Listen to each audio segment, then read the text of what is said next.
دا به باجې ولګېدل او په عدالت کې د جج مخې ته چې دی نو دوه کسان ویشتل. یار ډېر عجیبه داستان دی. ویډیو راسره مکمل وګورئ زموږ دپاره پکې هم ډېر ښکلی عبرت دی. ملګرو یې سیټه چې تاسو ته باباجي ښکاري که نه داسې 2 کاله مخکې چې دی نو د دې زامن چا ایشتلي وو او د دنیا نه رخصت کړي وو. نوجوانان زامنه چې دی نو هغه یې د دنیا نه رخصت کړي وو. نو دا باباجي چې دی نو دی لاړو کمپلین یې وکړو رپورټ یې وکړو چې زما بچو ته د انصاف میلاو شي. او دا بابا چې دی نو عدالت ته لاړو نو په عدالت کې به دوی له بل تاریخ ورکاوه او دې باباجي ته چې دی نو انصاف نه میلاوېدو. دا خو هم ډېر زیات غوسه شو. دی به د خلکو نه پیسې راغستې او دا به چې دی نو په عدالت کې به دې کیسونه کول. ملګرو ډېر د افسوس مقام دی. هم چې دی نو زامن د دنیا نه رخصت شول هم چې دی نو دوی له به په یو تاریخ باندې بل تاریخ ورکاوه او دغسې قصه چلېده. دا باباجي هم ډېر زیات مجبوره و ځکه چې دوی چې کوم مخالفین وو نو د هغوی سره ښه روپۍ وې او هغوی چې دی نو ښه پاور ورسره وکړ. د دې باباجي سره چې دی نو روپۍ نه وې د خلکو نه به یې روپۍ راغېستلې او بیا هم ویل چې زما زامنو ته د انصاف میلاو شي ولې چې چا ایشتلي دي او دوی ته چې دی نو سزا دې میلاو شي. او دا باباجي هم ډېر زیات غوسه شو چې ولې زما زامنو ته انصاف نه میلاویږي او جج چې دی نو دوکې کوي. ملګرو تاسو ته پته وي که نه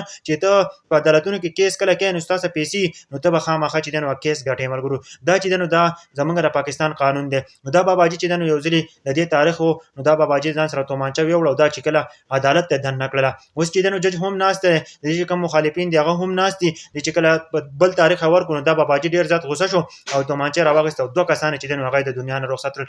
2 کسان چې دی نو هغه یې ویشتلو د جج مخې ته او جج ته بیا دا خبره وکړله چې ته څه کوې نو وکړه که ما پانسي کوې نو هم ما په دې ټایم پانسي کړه ما چې خپل کم کار دی نو هغه ما وکړو. تاسو زما زامنو ته انصاف نه ورکولو او په تاریخ باندې بل تاریخ او زما تاریخ راکاوه. ملګرو نو دې باباجي ورته وایي که جیل ته میلېږي او که هر څه راسکې. ملګرو زموږ پاکستان عدالتونه چې دي نو هغه داسې عدالتونه دي که نه چې دلته انصاف چاته نه میلاویږي. دلته به تاسو ته تر قیامته پورې انصاف چېرته هم میلاو نه شي. ملګرو د هغه کم سړی چې دی نو غل سړی وي هغه ته هغه برابر وي. که په پاکستان کې صحیح سړی نه چلېږي ګورئ ښه درته زه ووایم ځکه چې کله یو صحیح سړی نو هغه بیا په جیل کې پروت وي هغه سره ظلم او زیاتی کېږي. زموږ په پاکستان کې چېرته هم صحیح سړی نه چلېږي چې چا سره پیسې وي که نه نو بس د هغه پاور دی هغه پاورفل انسان دی. ملګرو او دې باباجي چې کم کار کړی دی په باره کې تاسو څه وایئ چې آیا دې صحیح کار کړی دی او که نه دی؟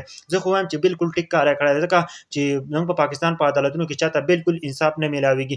هغه سړی چې دی نو چې کم غل وي هغه سړی چې دی نو هغه برې کېږي او کم سړی چې زیاتی وکړي نو هغه بیا هم برې وي چې پیسې ورکوي که نه په دې پاکستان په عدالتونو کې د پاکستان کې به ته په هر ځای کې چې دی نو کامیاب یې. ملګرو دا د پاکستان د عدالتونو د پاکستان د حکومت او د پاکستان د پالیسۍ دا دی داسې پالیسي ده د پاکستان.